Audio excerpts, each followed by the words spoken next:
Hello everyone, स्वागत है आपका आपके अपने चैनल परफेक्ट फार्मेसी पे। मैं हूं सुनीता कंवर एंड आज की वीडियो के अंदर हम लोग जो मेडिसिनल केमिस्ट्री सेकेंड जो कि हमारा 5th सेमेस्टर का सब्जेक्ट है उसकी 3rd यूनिट डिस्कस करें तो उसको कंटिन्यू करेंगे। इससे पहले हम लोग एंटी एरिथमिक ड्रग्स वाला topic and anti hyperlipidemic agents वाला टॉपिक जो है वो ऑलरेडी डिस्कस कर चुके हैं।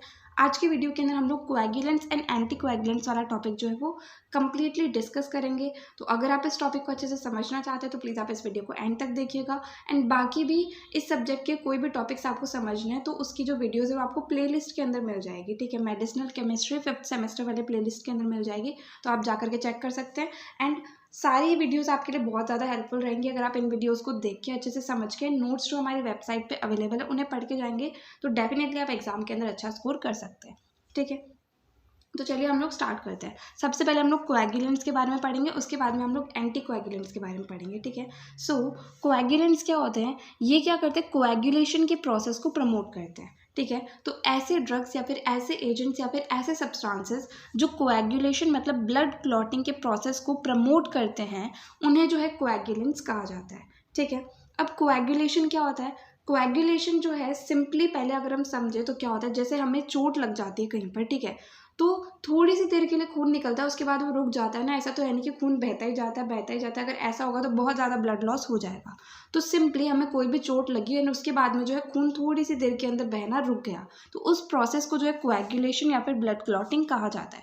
ठीक है, तो ब्लड जो कि लिक्विड फॉर्म के अंदर होता है वो जेल के अंदर कन्वर्ट हो जाता है एंड ब्लड क्लॉट का फॉर्मेशन कर लेता है। जहाँ पर भी इंजरी होती है, जहाँ पर भी चोट लगती है, उस प्रोसेस को जो है कोएगुलेशन या फिर ब्लड क्लॉटिंग कहा जाता है। ठीक है, अब कोएगुलेशन जो है ये बहुत ज़्यादा इंपॉर्टेंट होता है क्योंकि ये क्या करता है, हीमोस्टैसिस के अंदर मदद करता है। अब हीमोस्टैसिस क्या होती है, हीमोस्टैसिस जो है सिंपली बॉडी का बैलेंस मेंटेन करके रखने में जो है कोएगुलेशन प्रोसेस मदद करता है। अब वो किस तरीके से करता है, जैसे हमें चोट लग गई तो हमारा ब्लड लॉस होने लग जाता है। ठीक है, अब वो ब्लड लॉस होता ही रहेगा तो उससे हमारी बॉडी के लिए बहुत ज़्यादा दिक्कत हो जाएगी। ठीक है, तो ये प्रोसेस क्या कर रहा है, कोएगुलेशन या ब्लड क्लॉटिंग जो है ये ब्लड लॉस को रोकने में मदद कर रहा है ब्लड क्लॉट का फॉर्मेशन करके। तो इस तरीके से क्या कर रहा है कि हीमोस्टैसिस के अंदर मदद कर रहा है एंड साथ ही साथ कोएगुलेशन प्रोसेस से क्या होता है, जहाँ पर भी इंजरी हुई होती है ना वहाँ पर रिपेयर का प्रोसेस भी थोड़ी देर में चालू हो जाता है। तो इस तरीके से क्या होता है कि जो कोएगुलेंट्स होते हैं ये कोएगुलेशन का प्रोसेस कर रहे हैं, तो कोएगुलेशन जो है ये बॉडी की हीमोस्टैसिस के अंदर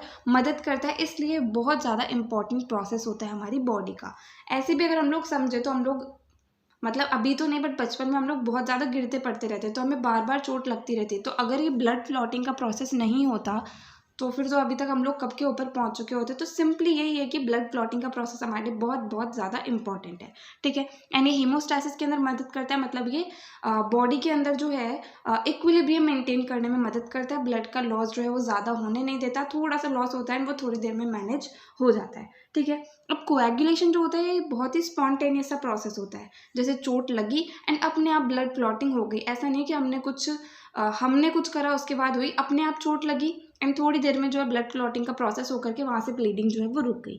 ठीक है, अब इसके बाद में जो कोएगुलेशन का प्रोसेस होता है इसके अंदर क्या होता है, अलग अलग फैक्टर्स जो हैं वो इन्वॉल्व होते हैं। तो इन फैक्टर्स को जो है कोएगुलेशन फैक्टर्स या फिर क्लॉटिंग फैक्टर्स कहा जाता है। टोटल 13 फैक्टर्स जो है ऑलमोस्ट वो इन्वॉल्व होते हैं कोएगुलेशन या फिर ब्लड क्लॉटिंग के प्रोसेस के अंदर। एंड दूसरा जो ब्लड क्लॉटिंग का मैकेनिज्म होता है, ब्लड क्लॉटिंग एंड कोएगुलेशन दोनों का एक ही मतलब होता है। तो यहाँ पर दोनों में से जो भी वर्ड यूज़ करा जा रहा है दोनों एक ही बात होती है, कोएगुलेशन एंड ब्लड क्लॉटिंग दोनों का मतलब सेम ही होता है। ठीक है, तो इस प्रोसेस के अंदर 13 फैक्टर्स इन्वॉल्व होते हैं जिन्हें कोएगुलेशन फैक्टर्स या फिर क्लॉटिंग फैक्टर्स कहा जाता है। एंड इसका जो मैकेनिज्म होता है ब्लड क्लॉटिंग का उसके अंदर 3 स्टेप्स जो हैं वो इन्वॉल्व होते हैं। ठीक है, अब सबसे पहले हम लोग देखते हैं सबसे फर्स्ट स्टेप जो है वो क्या होता है।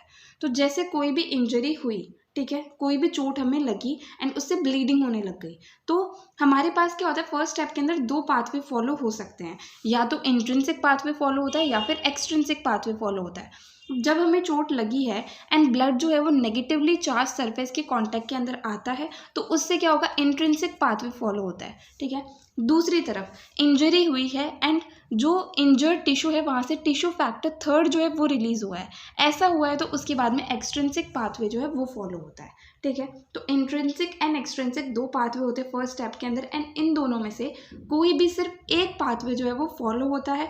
अगर ये कंडीशन हमारे पास रहती है तो इंट्रिंसिक पाथवे फॉलो होता है, एंड अगर ये कंडीशन रहती है तो हमारे पास एक्सट्रिंसिक पाथवे फॉलो होता है। अब ये पाथवे फॉलो होने के बाद में फर्स्ट स्टेप के एंड में हमारे पास में प्रोथ्रोम्बिनेज एंजाइम जो है वो सिंथेसाइज हो जाता है। ठीक है, तो इस तरीके से स्टेप फर्स्ट कंप्लीट होता है। उसके बाद में क्या होता है, जो प्रोथ्रोम्बिनेज एंजाइम है वो जो प्रोथ्रोम्बिन है उसे थ्रोम्बिन के अंदर कन्वर्ट कर देता है। ठीक है, ये होता है हमारे पास second step. And third step के अंदर थ्रोम्बिन जो है ये फिब्रिनोजन जो कि एक सॉल्युबल होता है, तो इसे जो है ये फिब्रिन के अंदर कन्वर्ट करता है जो कि इनसॉल्युबल होता है।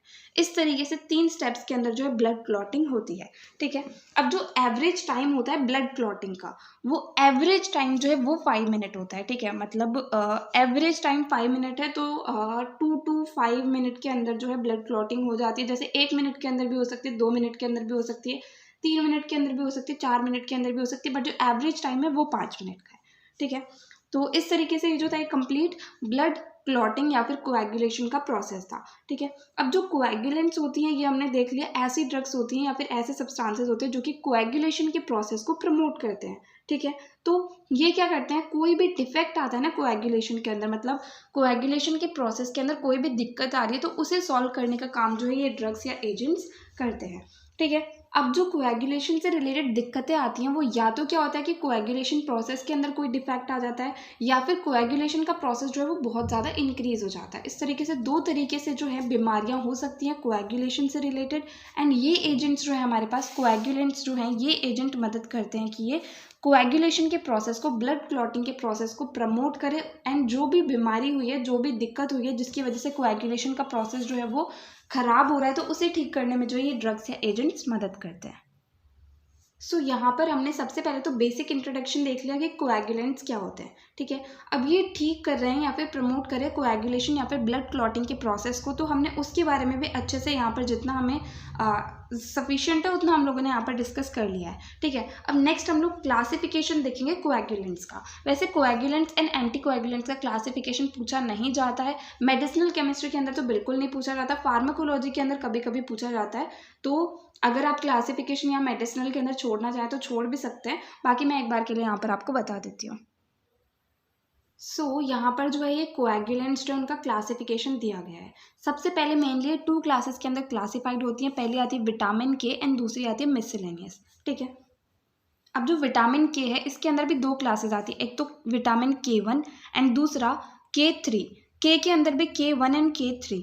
K1 जो है प्लांट से मिलते हैं एंड ये जो है फैट सॉल्युबल होते हैं। ठीक है, इसके अंदर जो ड्रग आती है वो आती है फाइटोनाडायोन।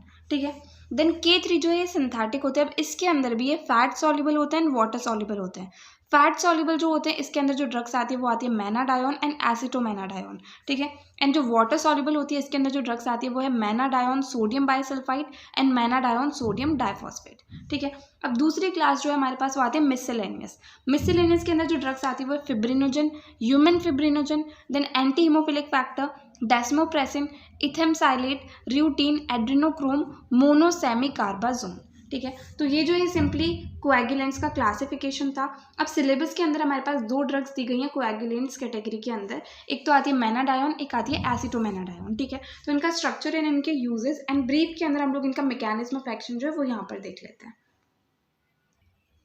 ओके, सो यहाँ पर फर्स्ट ड्रग हमारे पास आती है मैनाडायोन। इसका स्ट्रक्चर किस तरीके से होगा, एक तो बेंजीन रिंग है जिससे एक 6 मेंबर्ड रिंग जो है वो जुड़ी हुई है, यहाँ पर डबल बॉन्ड है, यहाँ पर डबल बॉन्ड O है, यहाँ पर डबल बॉन्ड O है, यहाँ पर CH3 जो है वो जुड़ा हुआ है। ठीक है, अब इसका मैकेनिज्म ऑफ एक्शन क्या होता है, मैनाडायोन जो है एक विटामिन K3 है। ठीक है, एंड ये क्या करता है, कुछ प्रोटीन्स है हमारी बॉडी के अंदर। ठीक है, उनका जो ग्लूटामिक एसिड रेजिड्यू होता है उसका जो कार्बोक्सिलेशन करने के लिए जो है ये को फैक्टर के रूप में इन्वॉल्व होती है ये ड्रग। ठीक है, तो कहीं ना कहीं क्या करती है, कोएगुलेशन के प्रोसेस को ठीक करने में मदद करती है, एंड विटामिन K3 ये होती है। ठीक है, अब इसके यूजेस क्या होंगे, इसे हाइपोप्रोथ्रोम्बिनीमिया जो है, मतलब जो थ्रोम्बस वगैरह का फॉर्मेशन होता है उसे ठीक करने के लिए इसे यूज़ करा जाता है, एंड इसे जो है एनिमल फीड जो है उसमें न्यूट्रिशनल सप्लीमेंट के रूप में भी यूज़ करा जाता है। नाउ सेकेंड ड्रग जो आती है कोएगुलेंट्स कैटेगरी के अंदर हमारे सिलेबस के अंदर वो है एसिटोमेनाडायोन। ठीक है, अब एसिटोमेनाडायोन जो है इसका स्ट्रक्चर किस तरीके से होगा, इसके अंदर 2 बेंजीन रिंग है, यहाँ पर OCOCH3 जुड़ा हुआ है, यहाँ पर भी OCOCH3 जुड़ा हुआ है, यहाँ पर CH3 जुड़ा हुआ है, ठीक है। इस तरीके से इसका स्ट्रक्चर होता है। अब इसका मैकेनिज्म ऑफ एक्शन किस तरीके से होगा, ये क्या करता है, एक तो नॉर्मल ब्लड क्लॉटिंग को मेंटेन करता है, ठीक है, एंड जो एक्सेसिव ब्लीडिंग होती है, बहुत ज़्यादा ब्लीडिंग होती है, उसे रोकने में भी ये मदद करता है। अब इसके यूजेस क्या होंगे, इसे जो है विटामिन के की डेफिशिएंसी से रिलेटेड जो कोएगुलेशन डिसऑर्डर्स होते हैं उसे ठीक करने के लिए यूज़ करा जाता है। देन एंटीकोएगुलेंट की वजह से जो प्रोथ्रोम्बिन की डेफिशिएंसी हो जाती है उसके मैनेजमेंट के अंदर भी इस ड्रग को यूज़ करा जाता है, क्योंकि कोएगुलेंट्स क्या कर रहे हैं, ब्लड क्लॉटिंग के प्रोसेस को प्रमोट कर रहे हैं, तो एंटीकोएगुलेंट्स क्या करेंगे कि ब्लड क्लॉटिंग के प्रोसेस को रोकेंगे, तो वो रोकते हैं तो प्रोथ्रोम्बिन की डेफिशिएंसी हो जाती है। उस डेफिशिएंसी को सही करने के लिए उसके मैनेजमेंट के अंदर जो है एसिटोमेनाडायोन ड्रग जो है वो काम आती है, ठीक है। तो यहाँ पर हमारा कोएगुलेंट्स वाला टॉपिक जो है वो कंप्लीट होता है। नाउ सेकेंड टॉपिक यहाँ पर हमारे पास आएगा एंटीकोएगुलेंट्स, ठीक है। कोएगुलेंट्स क्या करें, ब्लड क्लॉटिंग को प्रमोट कर रहे हैं, तो अब एंटीकोएगुलेंट्स जो हैं ये ब्लड क्लॉटिंग या फिर जो कोएगुलेशन हो रहा है ब्लड का उसे प्रिवेंट कर रहे हैं या फिर उसे रिड्यूस कर रहे हैं, मतलब या तो उसे रोक रहे हैं या फिर उसे कम कर रहे हैं, एंड जो क्लॉटिंग का टाइम है उसे बढ़ाने में ही काम कर रहे हैं, ठीक है, ये उसे बढ़ाने का काम करते हैं। तो एंटीकोएगुलेंट सिंपली क्या हुआ है, ये या तो कोएगुलेशन के प्रोसेस को रोकते हैं या फिर कम करते हैं या फिर जो क्लॉटिंग का टाइम होता है उसे बढ़ाते हैं, ठीक है। अब ये काम किस तरीके से करते हैं, ये क्या करते हैं कि सबसे पहले तो कोएगुलेशन ऑफ ब्लड को कम करते हैं, ठीक है, एंड दूसरा ये क्या करते हैं कि जो ब्लड क्लॉट होते हैं उसके फॉर्मेशन को रोकते हैं या फिर जो थ्रोम्बस का फॉर्मेशन होता है उसे रोकते हैं। तो अगर ब्लड क्लॉटिंग रुक जाएगी, जैसे हमें जहाँ पर चोट लगी वहाँ पर अगर ब्लड क्लॉटिंग रुक जाएगी तो वो हमारे लिए दिक्कत की बात है, बट ये ऐसा नहीं करते कि जहाँ पर चोट लग रही है वहाँ पे ब्लड क्लॉटिंग को रोक रहे हैं। इनका काम ये होता है कि जो हमारी ब्लड वेसल्स होती हैं, जैसे ब्लड वेसल्स है हमारे पास, उनके अंदर अगर क्लॉट बन जाएगा तो उससे हमारी हार्ट डिजीजेज, बहुत सारी हार्ट डिजीजेज जो है वो हो सकती हैं, ठीक है। तो एंटीकोएगुलेंट्स का काम ये होता है कि ब्लड वेसल्स के अंदर क्लॉट ना बनने दें, थ्रोम्बस ना बनने दे, एंड अगर थ्रोम्बस पहले से प्रेजेंट है तो उसको ज़्यादा ना बढ़ने दे, उसे बढ़ने से रोके। ये काम जो है ये एंटीकोएगुलेंट्स का होता है, ठीक है। सो एंटीकोएगुलेंट्स जो हैं ये कोएगुलेशन ऑफ ब्लड को रिड्यूस करते हैं and blood clots and thrombus formation को प्रिवेंट करते हैं, ठीक है।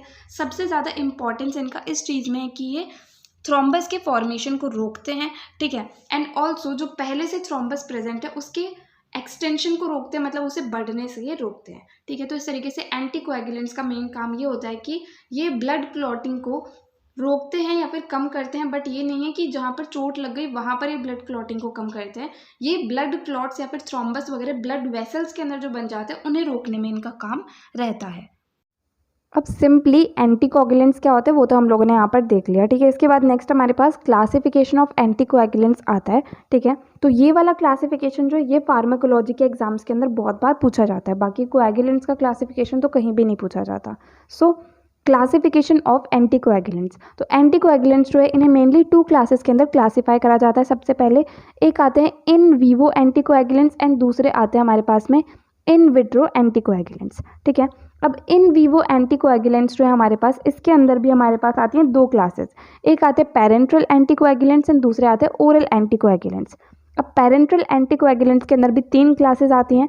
सबसे पहली आती है इनडायरेक्ट थ्रोम्बिन इनहिबिटर्स, ठीक है। इसके अंदर जो ड्रग्स हमारे पास आ जाएंगे वो है heparin, low molecular weight heparin and danaparoid, ठीक है, इन्हें हिपैरिनॉइड्स भी कहते हैं।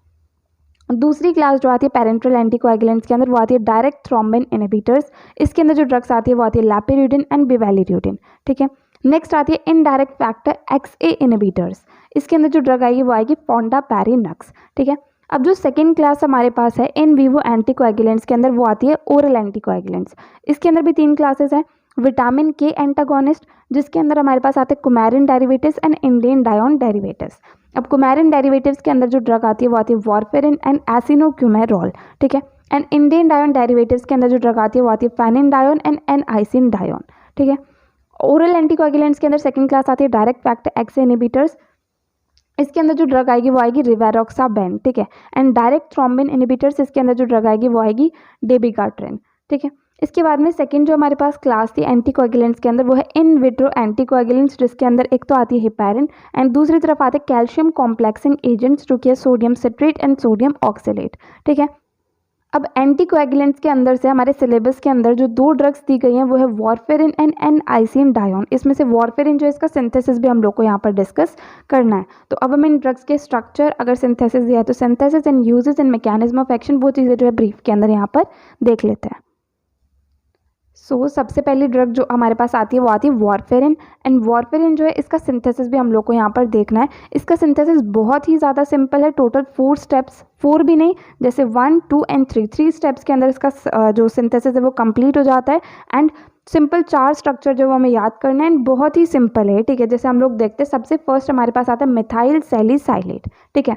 मिथाइल सैलिसाइलेट का हम लोगों ने कर लिया एसिटाइलेशन। एसिटाइलेशन करने से हमारे पास यहाँ पर भी OCOCH3 जो है वो जुड़ गया, ठीक है। हमारे पास बना मिथाइल एसिटाइल सैलिसाइलेट। अब इसका हमने करा साइक्लाइजेशन, तो यहाँ से जो है साइकिल का फॉर्मेशन हो गया, ठीक है। ये वाला O तो यहीं पर रह गया। उसके बाद में यहाँ से डबल बॉन्ड O जो है वो इस तरीके से आकर के यहाँ पर डबल बॉन्ड O आ गया, ठीक है। एंड यहाँ का जो O है यहाँ से OH इसका बन गया। तो इस तरीके से हमारे पास में मिथाइल एसिटाइल सैलिसाइलेट का साइक्लाइजेशन होकर के 4 हाइड्रोक्सीकुमारिन जो है इसका सिंथेसिस हो गया, ठीक है। अब यहाँ पर हमें एक ग्रुप जोड़ना है, वो ऐसा कैसा आकर के यहाँ पर जो है वो जुड़ जाएगा, ठीक है।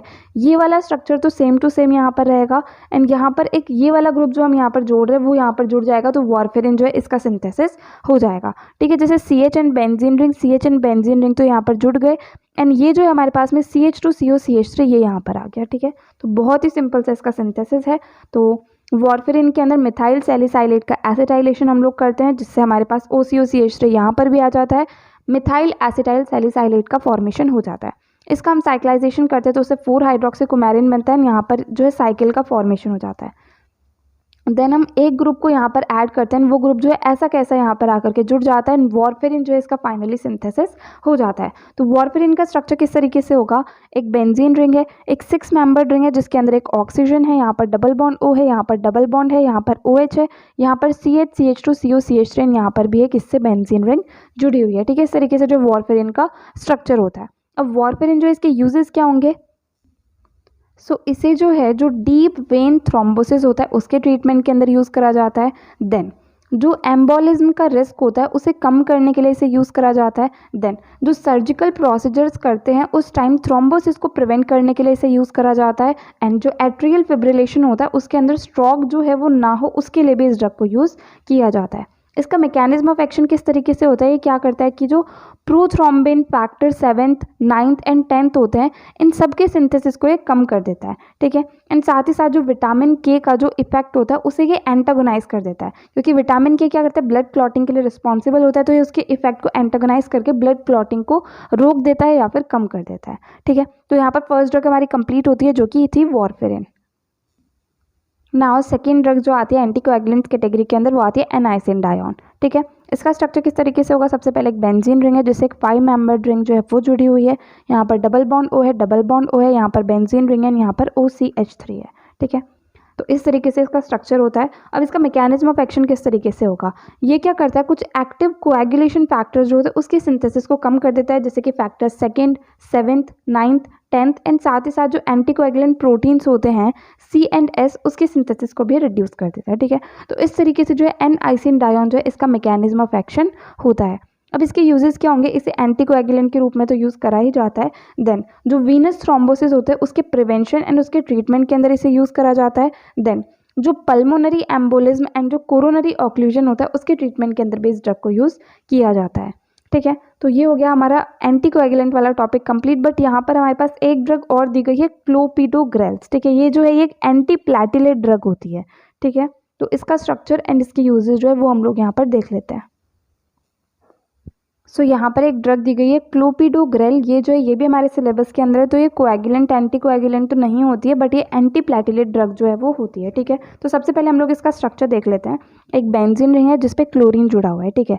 देन इसकी ऑर्थो पोजीशन पर यहाँ पर CH है, COOCH3 है, यहाँ पर 6 मेंबर्ड रिंग है जिसके अंदर नाइट्रोजन है, यहाँ पर 5 मेंबर्ड रिंग इससे फ्यूज्ड हुई है, एंड यहाँ पर सल्फर है, ठीक है।